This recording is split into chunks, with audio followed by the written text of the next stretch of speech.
ہمارے ہر پروگرام کے تمام کردار حقیقت اور اپنے تمام تاریخی پس منظر پر مبنی ہے۔ اس میں ہر طرح کے خیالی اور میتھیکل پہلوؤں سے پرہیز کیا گیا ہے، لیکن ویژول سچویشن کے اعتبار سے بعض جگہ پر اسکیچ ٹیکنک سے کام لیا گیا ہے، جو تصوراتی ہوتے ہوئے بھی حقیقت سے بہت قریب ہے۔ اور سارے پروگرام کے تمام تاریخی دستاویز قرآن مجید اور احادیث کے ساتھ ساتھ مختلف کتابوں سے لیے گئے ہیں، جو سند کے طور پر ہمارے پاس موجود ہیں۔ اس قوم کے رونے کو یہ بات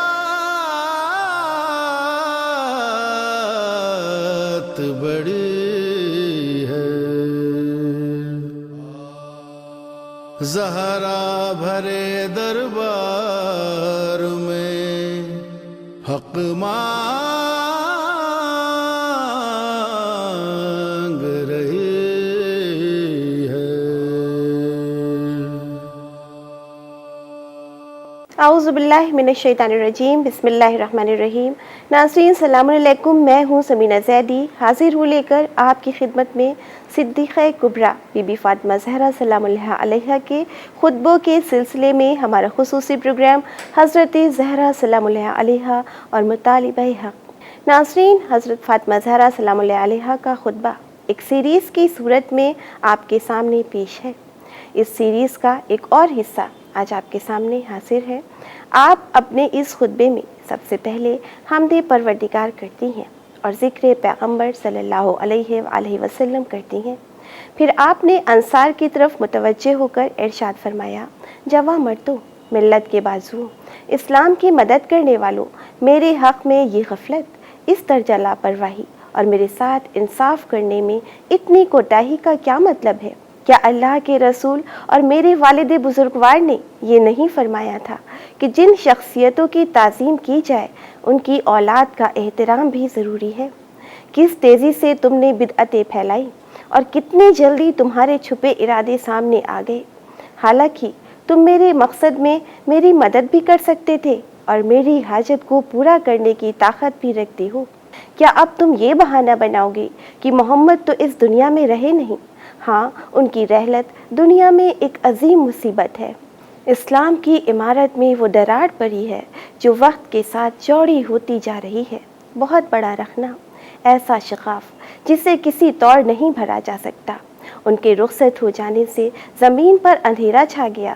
اس حادثے کی وجہ سے سورج گہنا گیا، چاند کی روشنی پھیکی پڑ گئی، ستاروں کی رونق جاتی رہی، سارے ارمان خاک میں مل گئے، پہاڑوں کی شان و شوکت میں فرق آ گیا۔ پیغمبر اکرم صلی اللہ علیہ وآلہ وسلم کے سفر آخرت سے نہ ہماری کوئی عزت رہی اور نہ حضور صلی اللہ علیہ وآلہ وسلم کے احترام کا لحاظ ہی رکھا گیا۔ بخدا یہ بہت بڑا المیہ اور عظیم حادثہ ہے۔ صحن عالم میں نہ ایسا کوئی دل ہلا دینے والا واقعہ پیش آیا اور نہ چشم فلک نے کبھی اتنی بڑی مصیبت دیکھی۔ اللہ کی کتاب نے پیشن گوئی کر دی تھی اور لوگ قرآن کریم کی ان آیتوں کو اپنے گھروں میں شام و سحر زور زور، دھیمی آواز میں اور بہترین آواز کے ساتھ پڑھتے رہتے تھے۔ موت برحق ہے اور پہلے بھی خدا کے بھیجے ہوئے تمام نبیوں کو اس صورتحال سے دوچار ہونا پڑا۔ یہ قدرت کا حتمی فیصلہ اور قطعی حکم ہے۔ محمد بس اللہ کے رسول ہیں، ان سے پہلے اور پیغمبر بھی گزر چکے ہیں۔ اب اگر وہ وفات پا جائے یا قتل کر دیے جائے تو کیا تم پیچھے کی طرف پھر جاؤ گے؟ اور جو منحرف ہوگا اس سے اللہ کو کوئی نقصان نہیں پہنچے گا، جبکہ جو خدا کے شکر گزار بندے ہیں انہیں وہ اس کا صلہ دے گا۔ ہاں خیالہ کے فرزندوں، میرے باپ کی میراث مجھ سے چھینی جائے، وہ بھی تمہاری آنکھوں کے سامنے، تم سن رہے ہو، تمہاری محفلوں میں اس کے تذکرے ہیں، تمہارے مجموع میں اس کے چرچے ہیں، میری آواز بھی تم تک پہنچ چکی ہے اور میری بات سے بھی تم سب آگاہ ہو۔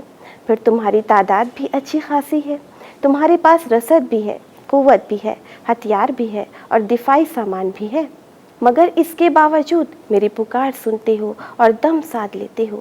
میری فریاد تمہارے کانوں سے ٹکراتی ہے اور جواب نہیں دیتے، حالانکہ تمہاری بہادری، تمہارا درہ امتیاز اور خیر و فلاح کی خوبیاں تمہاری شناخت بن چکی ہیں۔ تم رسول صلی اللہ علیہ وآلہ وسلم کے پسندیدہ لوگوں میں گنے جاتے ہو اور حضور صلی اللہ علیہ وآلہ وسلم کے چنے ہوئے لوگوں میں تمہارا شمار ہوتا ہے۔ عربوں کے مقابلے پر تم آ گئے اور ہر طرح کی مشکلوں، سختیوں اور اذیتوں کا سامنا کیا۔ تم ہی تھے جنہوں نے مختلف قوموں کا سامنا کیا اور بڑے بڑے جیالوں کا سر جھکا دیا۔ اس میں شک نہیں کہ تم نے ہمیشہ ہمارا ساتھ دیا، ہماری بات مانی، ہم نے جو کہا اسے دل سے منظور کیا، یہاں تک کہ اسلام کا دامن پھیل کر ہماگیر بنا اور اس کے ثمرات سب کا مقسوم قرار پائے۔ شرک کے نعرے دبے، جھوٹ کا زور ٹوٹا، کفر کی آگ بجھی اور تخریب کاری کی جرت مات کھا گئی، کیونکہ دین کا نظام مستحکم ہو گیا تھا۔ مگر یہ بتاؤ کہ حقیقت روشن ہونے کے بعد تم حیران کیوں ہو، اور واقعات کے دنیا میں نشر ہونے کے بعد ان پر پردے کیوں ڈالنے لگے؟ آگے بڑھنے والے پیچھے کی طرف پلٹ گئے اور جو ایمان لائے تھے وہ شرک کی راہوں پر چل پڑے۔ کیا تم ان سے برسر پیکار نہیں ہوگے جو اپنے قول اور قرار سے پھر جاتے ہیں اور جنہوں نے رسول صلی اللہ علیہ وسلم تک کو ملک بدر کرنے کا منصوبہ بنایا تھا؟ ہاں، انہی لوگوں نے زیادتی شروع کی تھی۔ کیا تم ان سے ڈرتے ہو؟ اگر تم ایمان رکھتے ہو تو اللہ سے ڈرو، اسے اس کا زیادہ حق ہے۔ اچھا، میں دیکھ رہی ہوں تم خاصے آرام پسند ہو گئے ہو، اور وہ جو ریاست کا نظام سنبھالنے کا اہل تھا اس سے کنارہ کش ہو رہے ہو، یہاں تک کہ تم نے عافیت تلاش کر لی، تنگ دستی سے نکل کر دنیاوی مال و دولت کے پیچھے بھاگنے لگے ہو۔ تمہارے دل کی بات سامنے آ گئی، تم نے اپنے سارے کیے دھرے پر پانی پھیر دیا۔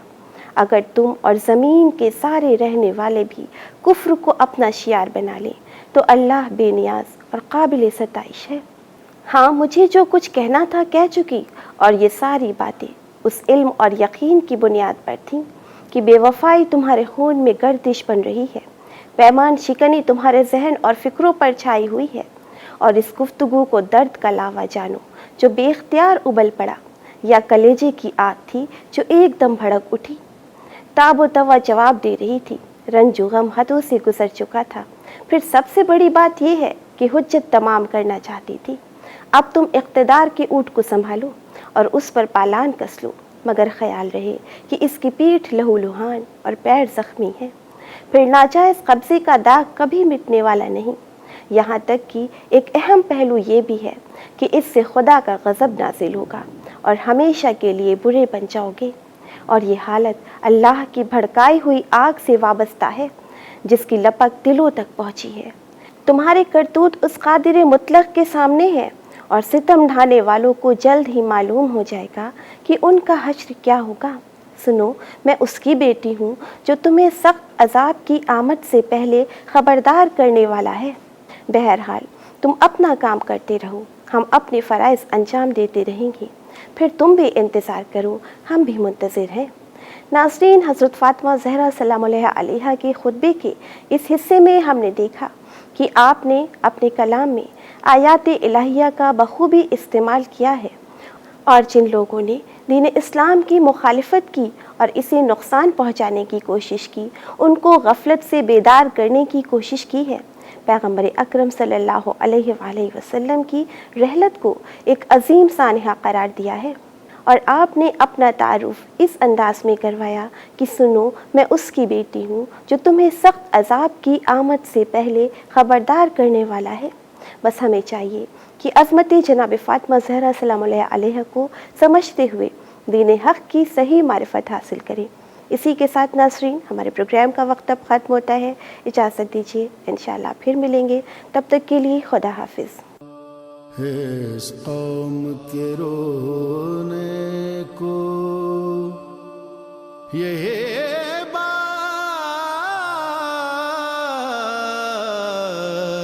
بڑی